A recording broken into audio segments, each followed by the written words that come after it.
esprit de lumière, viens, esprit de Frères et sœurs, hier nous contemplions la vaillance de la mère des 7 frères. Aujourd'hui, nous pouvons voir dans la première lecture, tirée du premier livre des Martyrs d'Israël, la sagesse et le courage de Mattathias. Au cœur même de la persécution, une mission royale vint à Modine, ville où se trouvaient Mattathias, ses fils et ses frères.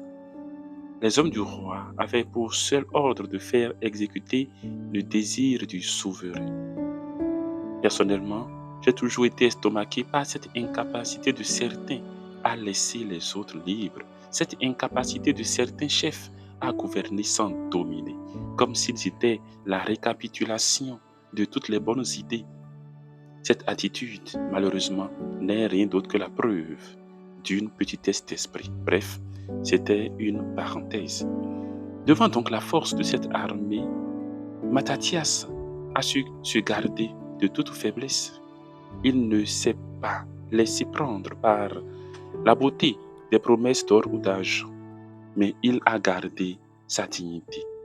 Et je pense bien que cet homme tient cette force intérieure de 3 choses. D'abord, la grâce de Dieu et le désir de rester fidèle au commandement de Dieu. Ensuite, le désir de garder sa dignité et sa liberté. Et enfin, la soif de ne pas être objet de chute pour les autres. Chers amis, sur quel autel et devant quoi sacrifions-nous notre dignité et notre foi? Le désir de paraître, l'envie d'être, le désir de ne pas décevoir telle personne que nous aimons bien, le désir de ne pas perdre une relation ou des possibilités, etc. Beaucoup de choses nous contraignent à plier les chines devant certains et à accepter des choses qui, en fait, ne nous font pas du bien.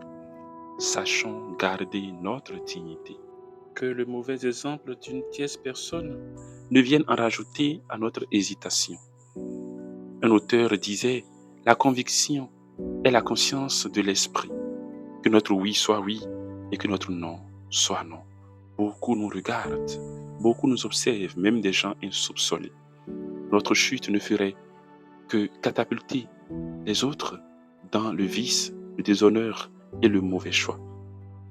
Que l'Esprit Saint creuse en nous la soif de Dieu et approfondisse notre désir de fidélité, afin que, rejetant toute trahison, nous devenions fidèles à celui qui est fidèle de toujours à toujours. Amen.